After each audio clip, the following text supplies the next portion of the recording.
지난 5월 하순부터 시작된 여름 성경 학교를 위한 준비가 거의 막바지에 이르고 있습니다. 보시는 대로 현수막은 이미 준비가 되어 부착이 되었고요. 또 지난 안식일 또 보셨던 우리 자모들을 위한 특별 집회를 위한 초청장도 이미 준비가 되었고, 또 오늘 선교장님의 보고에 의하면 이미 7,000장이 보급되었다는 소식을 들었습니다.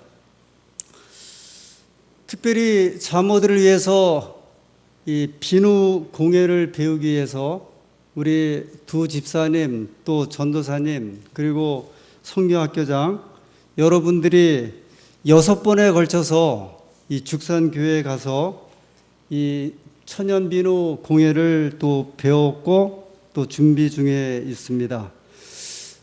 지난 일요일에는 여러 교우님들이 참여하셔서 또 교회를 페인팅하고 또 수리하는 그런 대대적인 일들을 아주 다방면에 걸쳐서 하게 되었습니다.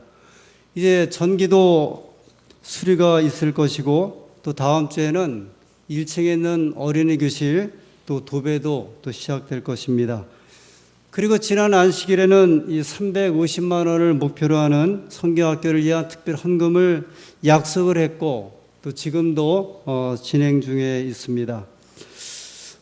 어떤 면에서 보면요, 전에 없는 관심과 또 투자와 또 협조가 이루어지고 있는 2015년도 여름 성경학교입니다. 지난 일요일 저희가 교회 작업을 하는 가운데 한 집사님이 저에게 질문을 했습니다. 목사님, 우리가 하는 이 일들이 성경학교 때문에 하는 겁니까? 그렇게 물어보시더라고요. 그래서 한편으로는 성경학교 때문에 하기도 하고요. 한편으로는 지난 3월부터 직원회에서 올해 교회를 수리하는 그런 일들을 계획했고, 그 일환이 이제 여름 성경학교를 통해서 또 촉발이 되어서 이제 하게 되었다고 하는 말씀을 드렸습니다. 여러 면에 걸쳐서요, 착착 또 진행되고 있습니다. 또 우리 교사들이 매 안식일마다 모여서 성경학교를 위해서 준비하고 또 연습하고 이렇게 하고 있습니다. 그런데요, 누가 옵니까? 저희가 준비는 다 하고 있거든요. 어떤 준비는 거의 다 마쳤어요. 이제 손님 맞이를 위한 대대적인 준비와 작업이 아주 전에 없이 이루어지게 되었는데, 누가 오냐는 거죠. 혹시 생각해 보셨습니까? 아마 뜬금없이 무슨 질문을 저렇게 하냐고 생각하실 것입니다. 오히려 제게 물어볼 수도 있을 것 같습니다. 아니, 누가 올 줄도 모르고 이런 행사를 기획하십니까? 예수님께서 누가복음 14장에 잔치를 베푸신 이야기가 소개되죠. 다 준비되었으니 가서 손님들을 데려오라. 이 똑같은 잔치를 마태복음 22장에는 소와 살찐 짐승을 잡고 모든 것을 준비했으니 데려오라, 이렇게 말씀을 이렇게 하십니다. 근데 어떤 반응이었습니까? 사람들을 부르러 갔을 적에요. 어떤 사람은 나는 밭을 샀으니 나가봐야 한다, 그래서 못 간다고 이야기를 했고요. 어떤 사람은 소를 샀으니 그 소를 시험하러 가야 한다. 어떤 사람은 나는 장가 들었기 때문에 이제 신혼기간이라 갈 수가 없다고, 그래서 이제 가지 못한다고 하는 대답이 돌아왔습니다. 예수님께서 복음이 이렇게 뿌려졌을 때 그 복음을 받아들이는 사람들의 마음밭의 상태를 또 말씀하셨습니다. 복음이 어떤 곳에 뿌려지면 옥토가 될 것이기도 하고, 옥토에 뿌려진 씨앗도 될 것이고, 어떤 곳은 마치 돌밭에 뿌려진 씨앗과 같다. 그리고 어떤 씨앗은 길가에 뿌려진 씨앗 같기도 하고, 어떤 씨앗은 가시덤불에 뿌려져서 도저히 자라지 못하는 씨앗이라고 말씀도 하셨습니다. 아무리 좋은 순서, 계획이 있다 할지라도 사람이 없으면 소용이 없습니다. 그렇지 않습니까?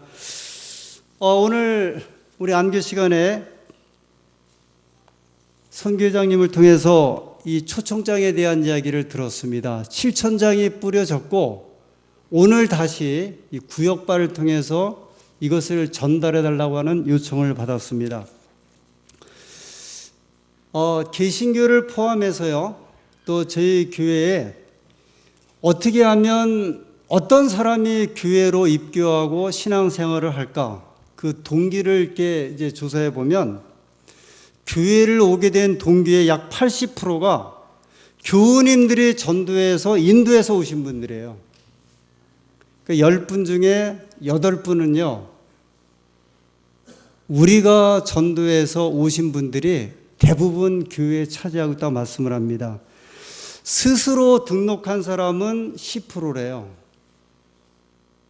10분 가운데 1분 정도가 내가 신앙을 하고 싶다거나 교회 나가고 싶어서 나온다 이야기를 합니다. 문서를 받아들고 오는 분들은 5%라고 이야기를 합니다. 예를 들어 어떤 책자라든지 지금 저희가 전하고자 하는 이런 초청장이 되겠습니다. 그 다음에 전도에 아주 전문적인 사람, 이제 목회자라든지 특별한 전도에 의해서 오시는 분들이 3%, 그리고 기타 2% 정도라고 이야기를 합니다. 결국은 교회로 새로운 사람을 어떤 집회라든지 아니면은 입교시키기 위해서 결국은 누가 전도하지 않으면요, 우리가 전도하지 않으면 많은 숫자의 사람들은 교회를 찾지 않는다는 이야기를 합니다. 올해 특별히 2015년도 우리 재림교회에서는 전국적으로 이 대도시 전도회를 개최했습니다. 저 광주에서 했었고요, 대구, 부산, 그 다음에 가까운 곳에서는 인천에서 했습니다. 제가 인천교회 그 담당한 목사님에게 좀 물어봤습니다.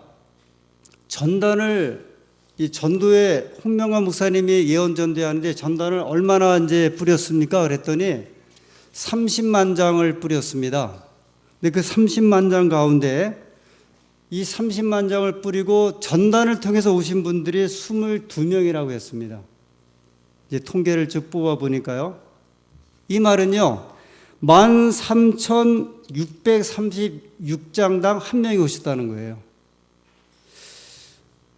저희 안산교회가 작년 전도회, 올해 전도회 때 5,000장씩 초청장을 보급을 했습니다. 작년, 올해 매년 하면서 초청장을 받아들고 오시는 분들은 거의 없었어요. 우리가 경험했지만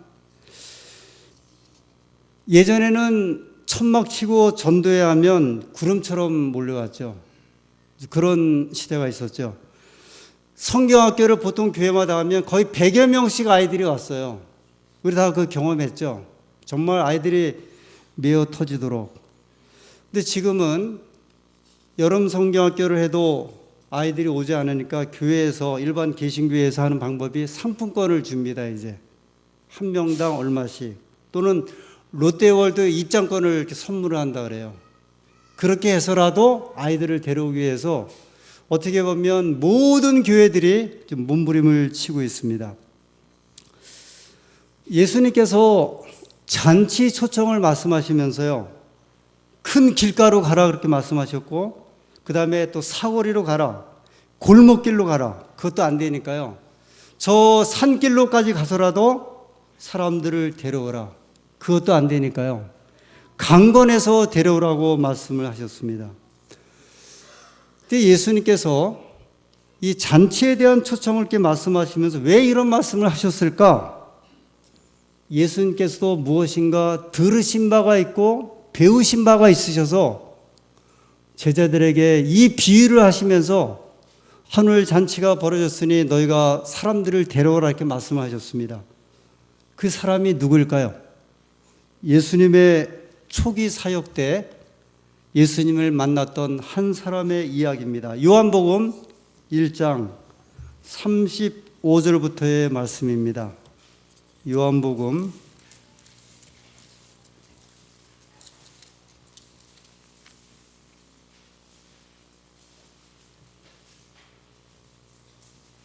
네, 요한복음 1장 35절부터 제가 읽겠습니다. 또 이튿날 요한이 자기 제자 중 두 사람과 함께 섰다가 예수의 다니심을 보고 말하되 보라 하나님의 어린 양이로다. 두 제자가 그의 말을 듣고 예수를 족건을 예수께서 돌이켜 그 좇는 것을 보시고 물어 가라사대 무엇을 구하느냐 가로되 랍비여 어디 계시오니이까. 39절 예수께서 가라사대 와 보라 그러므로 저희가 가서 계신 데를 보고 그날 함께 거하니 때가 제 10시쯤 되었더라. 여러분 이 말씀은요 예수님께서 초기 선교를 시작하실 때 있었던 일입니다. 예수님께서 복음을 전하시기 전에 예수님의 가는 길을 먼저 준비했던 제자가 있었습니다. 그 유명한 침례 요한이었습니다. 어느 날 침례 요한이 두 명의 제자를 옆에 두고 저 다가오시는 예수님을 바라보면서 이렇게 이야기를 합니다. 보라 하나님의 어린 양이로다. 이 말은 메시아라는 이야기예요. 구세주라는 이야기죠. 저분이 구세주라는 이야기예요. 근데 그 말을 듣고 이 침례 요한의 두 제자가 침례 요한을 선생님으로 따르다가 저 예수님을 자기 선생님이 가르쳐 메시아라는 말을 듣고요. 이 두 제자가 자기 선생님을 떠나서 저 예수님에게 쫓아갔습니다. 그 두 사람이 누구냐면 후에 12제자가 되는 안드레아하고 요한이었습니다. 사도 요한. 요한복음을 기록한 그 요한 두 제자가 예수님을 따라가서 만나게 되었습니다. 예수님께서 거하신 곳에 머무르게 되었고요. 또 예수님의 사역과 그분의 사명을 아시고 제자가 되기로 결심을 했습니다. 40절 요한의 말을 듣고 이 침례 요한입니다. 침례 요한의 말을 듣고 예수를 좇는 두 사람 중에 하나는 시몬 베드로의 형제 안드레라 그랬습니다. 베드로의 형제 안드레가 예수님을 좇게 되었고요. 41절 그가 먼저 자기의 형제 시몬을 찾아 말하되 우리가 메시아를 만났다 하고 메시아는 번역하면 그리스도시라. 예수님의 첫 제자가 된 안드레와 요한. 그런데 그 안드레가 형제가 있었는데요. 형제 이름이 누구라고요? 베드로였습니다. 우리가 잘 아는 예수님 12제자 가운데 수제자였던 베드로요. 그런데 이 복음을 처음 받은 사람은 안드레였는데요. 안드레가 예수님을 발견한 다음에 누구한테 쫓아갔냐면 자기 형제 베드로에게 쫓아가서 예수님을 소개하면서 자기 형제도 예수님을 믿는 제자가 되게 합니다. 42절에 있는 말씀 봅니다. 데리고 예수께로 오니 예수께서 보시고 가라사대 내가 요한의 아들 시몬이니 장차 게바라 하리라 하시니라. 게바는 번역하면 베드로라. 마침내 세 제자가 이제 만들어진 거예요. 요한, 사도 요한, 안드레, 그리고 베드로. 43절 이튿날 예수께서 갈릴리로 나가려 하시다가 빌립을 만나 이르시되 나를 조출하시니 네 번째 제자를 만나죠. 누구예요? 빌립이에요. 요한, 안드레, 베드로 그리고 빌립이요. 그런데 이 빌립이 누구냐면 44절에 빌립은 안드레와 베드로와 한 동네 벳세다 사람이라 그랬습니다. 자, 이제 이 말씀을 이렇게 정리를 하겠습니다. 예수님의 제자가 된 사람들의 이야기예요. 4명이에요. 누구죠? 요한, 안드레, 그리고 안드레의 형제 베드로, 한 형제 베드로, 그 다음에 빌립. 근데 이 네 사람들이 다 어디 사람들이에요? 한 동네 사람들이에요. 베세다라고 하는 마을에 살고 있는 사람들이 예수님의 제자가 되었습니다. 초대교회의 시작은, 그리고 12제자의 시작은요, 이 요한복음 1장에 있는 말씀에 의하면 안드레로부터 시작했다고 해도 과언이 아니라고 이야기를 합니다. 이 12제자의 첫 시작점이 안드레로부터요. 근데 이 안드레는요, 12제자 가운데 좀 특이한 인물인데요. 그러나 유명한 인물은 아니었습니다. 뒷날에도 여러 기록에 보면 안드레에 관해서는 별로 이렇게 이름이 나오질 않는데, 그러나 복음서에 보면 최초의 제자가 되었고 전도자가 되었던 안드레는 좀 특이한 인물입니다. 사실 그는 3대 제자에 포함되지 않았어요. 예수님께서 이 변화산에 올라갈 때 데려간 세 제자가 있었죠. 베드로, 야고보, 요한. 이 3대 제자입니다. 그 중에 수석 제자를 베드로라고 생각을 하죠. 예수님께서 마지막으로 겟세마네 동산에 기도하러 올라가실 때 또 12제자와 함께 가신 다음에, 그 다음에 나머지 제자는 밑에다 두고요, 가장 가까운 곳에 세 제자를 두었어요. 그때도 누구냐면 베드로, 야고보, 요한. 그런데 12제자의 기초를 이루었던 안드레는 여기에는 끼지는 못했어요. 어떤 면에서 보면 안드레는 이 제자 가운데서도 소위 그 인너서클이라고 하는 12명 가운데서도 포함되어 있지 않는 그러한 사람이었습니다. 그런데 그 안드레가 사도행전에 보면 하루에 3,000명을 전도한 베드로를 인도한 사람이 누구예요? 안드레였어요. 안드레는 3,000명을 회개시킨 역사가 없었어요. 그러나 3,000명을 회개시킨 베드로를 인도한 사람이 누구예요?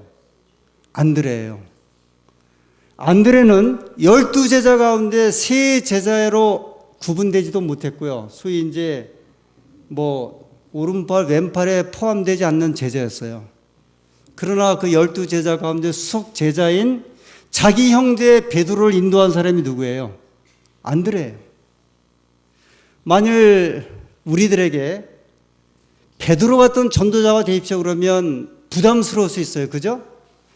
여러분이 3,000명을 회개시킨, 사도행전 3장에 보면 베드로가 설교했을 때 3,000명이 회개했거든요.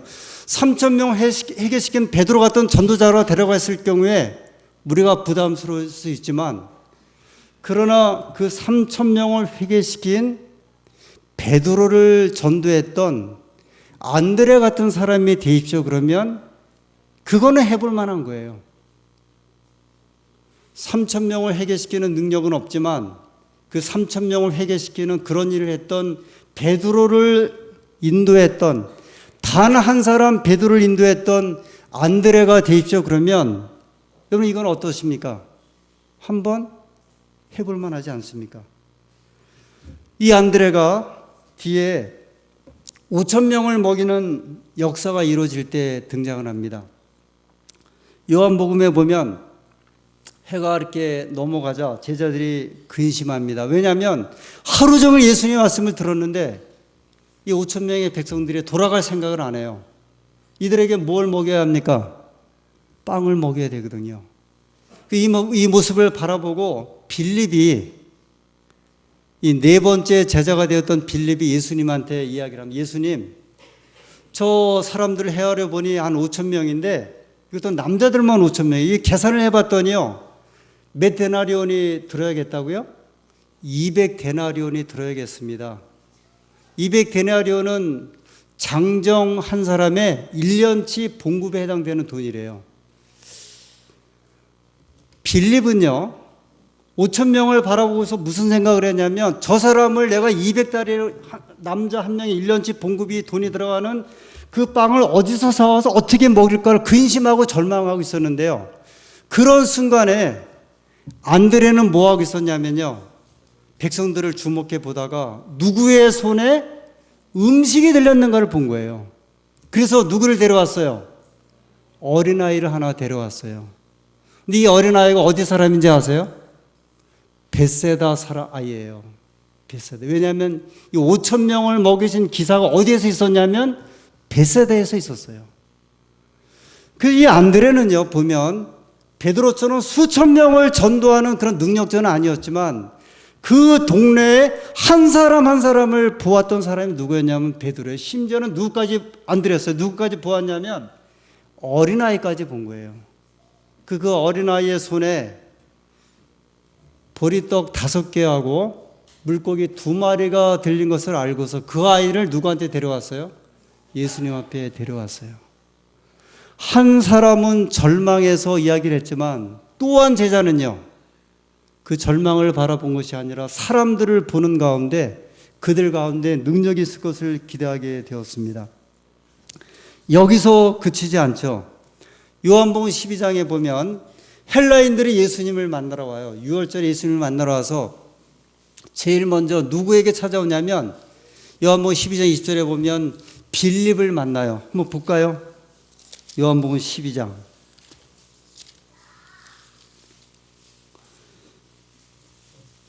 예, 저는 그냥 넘어가려고 하는데 교우님들이 성경을 열심히 먼저 찾으셔서 성경을 보겠습니다. 요한복음 12장 20절. 명절에 예배하러 올라온 사람 중에 헬라인 몇이 있는데 저희가 갈릴리 벳세다 사람 빌립에게 가서 청하여 가로되 선생이여 우리가 예수를 배우고자 하나이다 하니. 이 사람들이 누구한테 찾아왔어요? 빌립이요. 뭐라고 말하냐면 우리가 예수를 뵙고자 하나이다. 이 말은 메시아를 뵙고자 하나이다 그 말이에요. 구세주를 뵙고자 하나이다. 그랬더니 재밌는 장면이 22절에 나오는데요. 빌립이 안드레에게 가서 말하고 안드레와 빌립이 예수께 가서 여짜온대. 이게 재밌는 장면이죠. 5천 명을 먹일 때 빌립은 절망했던 제자였거든요. 그때 안드레가 어린아이를 찾아와서 5천 명을 해결한 역사가 있었는데 요한복음 12장에 보면 헬라 사람이 찾아와서 누구를 만났어요? 빌립을 만나갖고 예수님 만나자고 했으면 빌립이 이 사람들을 데리고 바로 누구한테 가야 돼요? 예수님한테 가야 되는데 누구한테 또 거쳐요? 안드레요. 그러니까 안드레는 요한복음에 보면 특별히 요한이요. 첫 번째 같이 제자됐던 그 사도 요한이 첫 번째 제자 됐을 적에 자기 친구, 제자, 자기 동료 안드레의 특성을 본 거예요. 그래서 이 말씀이, 특별히 이런 말씀이 요한복음에만 있어요. 이 안드레에 관한 기사가요. 그런데 빌립이 헬라 사람들을 만나갖고 직접 간 게 아니라 누구한테 갔냐면 안드레에게 가서 야, 여기 헬라 사람들이 왔는데 어떻게 할까? 누구한테 자문을 구해요? 안드레에게 물어보니까 안드레가 자, 그러면 누구에게 가자? 예수님한테 가자. 그래서 예수님을 소개하는 장면이 나옵니다. 사복음서에 베드로, 요한, 야고보, 도마, 유다 이 주요 인물들이에요. 큰 일을 많이 했어요. 대신에 이 사람들에 대한 잡음이 끊임없이 들려와요. 그런데 안드레에 대해서는 아무 잡음이 없어요. 일은 하긴 했는데요. 우리가 종종 어떤 일을 하거나 맡겨보면 아주 이렇게 행동이 큰 사람이 있죠. 정말 불안할 정도로 큰 사람들이 있어요. 그 사람이 일할 때마다 아주 불안해요. 잡음이 들려와요. 근데 안드레는요, 베드로 같은 잡음이 없었어요. 유다 같은 잡음이 없었고 도마 같은 불신이 없었어요. 안드레는 아무 소리가 들려오지 않으면서 사람을 선택해서 구원의 길로 인도하는 모습을 보게 됩니다. 그래서 어느 주석가는요, 이 안드레는 소위 현대 요새 다단계 판매 아시죠? 그거를 이제 요새는 네트워킹 판매라고 이야기를 해요. 네트워크 판매라고. 근데 네트워킹 판매의 원조가 누구냐 그러면 안드레라고 이야기하더라고요. 안드레가 그렇다는 거예요. 그래서 여기 몬테살린이라는 분이 이 친교를 통한 전도 1, 2페이지 이런 이야기를 했는데요. 이것은 이 사람에게서 저 사람에게로 연결되는 신약의 전형적인 전도 방식이다. 안드레가 한 방식을 이야기를 한 겁니다. 오늘날 이것은 네트워킹으로 불리워진다. 네트워크는 그대가 맺고 있는 전 범위에 걸친 관계들로서 날마다 그대와 더불어 대화를 나누는 사람들이 포함된다. 한번 잘 보세요. 이게 우리가 전도에 있어서 어떻게 주변 사람들과 네트워킹 관계를 맺는지를 이야기를 하고 있는 겁니다. 사실 이 이야기는요, 고전이지만 예전에 많이 했었고 이게 사실은 방법이에요. 왜냐하면 제가 앞에 소개했지만 지금은 대규모 전도에 되질 않아요. 아무리 전단을 많이 뿌려도 사람들이 움직이질 않아요. 왜냐하면 워낙 좋은 것들이 많아서 그래요. 그래서 지금은 관계 전도가 소개됩니다. 이번에 인천에서 대전도회 할 때에도 이 대전도에 큰 성공을 거뒀던 것 중에 한 가지가 뭐냐면 6개월 전부터 관계 전도를 시작을 한 거예요. 관계 전도는 뭐냐면요, 주변에 있는 이웃과 가까운 사람들과 친밀한 관계를 맺어서 그 사람들과 마음과 마음을 터놓은 다음에 그 사람들을 전도하자는 이야기. 사실 이게 원래부터 가져왔던 전도의 기본적인 방법이었거든요. 여기 이분이 이렇게 얘기를 합니다. 여기에는 그대가 일하는 사무실이나 상점에서 만나는 사람들, 슈퍼마켓이나 주유소에서 그대와 알고 지내는 사람들, 그대의 주변의 이웃들, 그대의 주치의와 이발사, 미용사, 안경사, 정비사 및 보험 대리인 등이 포함된다. 앞서서 교회로 들어온 사람은 10명 가운데 8명이 어떻게 해서 들어오셨다고요? 개인 전도예요. 그것이 가족이든 이웃이든 친척이든지 불문하고요. 개인 전도예요. 우리 전설적인 이야기들을 예전에 좀 많이 들었죠. 제 친구 가운데 박진영 목사님이 저희들에게 하는 이야기가 있었습니다. 그분은 과일을 사러 갈 때 늘 안 좋은 과일을 사갖고 온대요. 늘. 이야기 좀 많이 했죠. 왜 그렇게 하느냐. 그렇게만 가서 3-4번만 하면 그 상인은 완전히 자기 편이라는 거예요. 이런 이야기를 종종 하셨어요. 한성경 교수님도 그런 이야기 하시더라고요. 우리가 이웃과 관계를 맺을 때 늘 좋은 것만 먼저 취해갖고 어떻게 관계를 맺을 수 있겠느냐. 내가 어떤 경우에 손해를 본다든지 아니면은 헌신을 해야 그 사람들의 마음을 사는 것 아니에요. 사실 보험하는 분들 한번 네트워킹 하는 분들 보세요. 뻣뻣하게 하는 건 못 봤죠. 정말 명절 때 아니면 다 정말 속에 있는 간이라도 그냥 꺼내줄 정도로 마음을 사지 않습니까? 사실 안드레가요, 이 개인전도의 대가라고 이야기하기도 하고요. 우리가 오늘날 이 사업적 그 기법으로 이야기하는 네트워킹의 선구자인데 이것을 영혼 구원에 사용하라고 말씀을 합니다. 그래서 오늘 저희들이요, 자 이제 여러분 성경학교에 대한 말씀을 하면서 누가 올 것인가예요. 제가 저희 교회 자모 7분에게 한번 좀 카톡을 보냈어요. 그래서 한번 물어봤습니다. 이번 여름 성경학교에 혹시 주변에 같이 올 사람들이 있습니까? 자모들이 있습니까? 3분이 이제 연락이 왔어요. 이런 사람들이 준비하고 있습니다. 오늘 우리 선교장님 통해서 이 초청장을 통해서 이 전도에 이제 문의 왔다는 전화를 받았다는 말씀을 들었습니다. 고무적인 일이에요. 그런데 우리들은 어떻게 할 것이냐 이거죠. 우리들은 이 잔치를 벌려놓고 열심히 이제 준비를 하고 있는데 또 한 사람의 안드레가 필요합니다. 여러분이 그런 안드레가 되셔야 되고 되어주지 않으시겠습니까? 우리가 전도하지 않으면요, 데려오지 않으면 아니에요. 쉽지 않아요. 안 움직여요. 지금은 도대체 여간의 사람들이 움직이지 않아요. 특별히 저희는 교회에서 진행을 합니다. 교회에서 이 행사를 하거든요. 우리 오늘 가실 때 한번 정말 마음을 다해서 한번 주변에 안드레가 어린아이를 바라봤잖아요. 어린아이 하나 데려와서 5,000명 먹였죠. 어린아이 그 보리떡 가지고 그걸 찾았거든요. 여러분이 안드레의 눈이 되고 안드레의 마음이 되어서 한번 주변의 아이들을 한번 좀 데려오십시오. 최근에 우리 집사님들이 이렇게 이야기를 나누는 소식을 들었습니다. 아, 작년에 그 손자 왔었잖아. 그 아이 좀 데려오라고 하세요. 작년에 그 엄마 왔었잖아. 그 엄마 좀 오라고 하세요. 그 이야기를 제가 들었어요. 꼭 그렇게 좀 해주시기 바랍니다. 아마 사람을 보셔야 돼요. 그냥 아무리 잘 차려진 밥도요.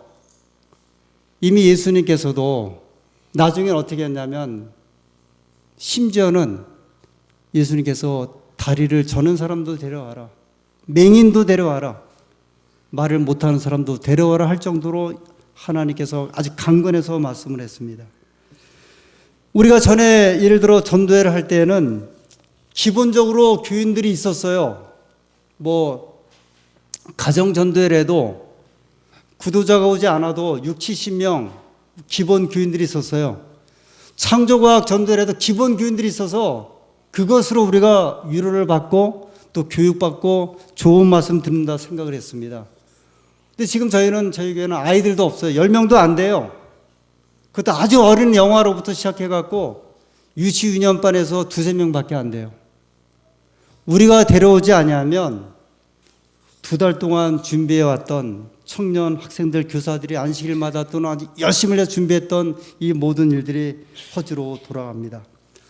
제가 금요일 저녁마다 기도에 대한 말씀을 하는데 화이프님께서 이렇게 말씀하셨습니다. 기도가 의무를 대신하지 않는다 그랬어요. 무슨 말씀인지 아시겠어요? 기도만 한다고 해서 이게 우리가 할 일을 성취한다는 말이 아니에요. 우리가 하여야 할 일을 하지 아니하면 기도한다고 해서 되는 것이 아니란 말씀이에요.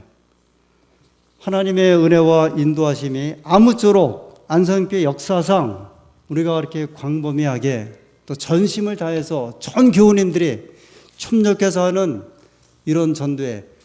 지난 수요일 저녁인가요?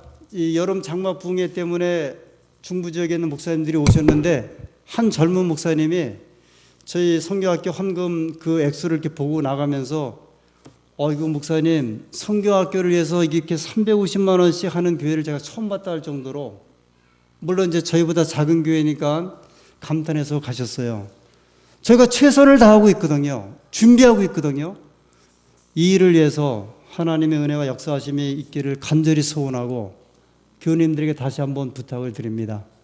우리의 눈을 여셔서 안드레가 되어주시기를 간절히 호소합니다.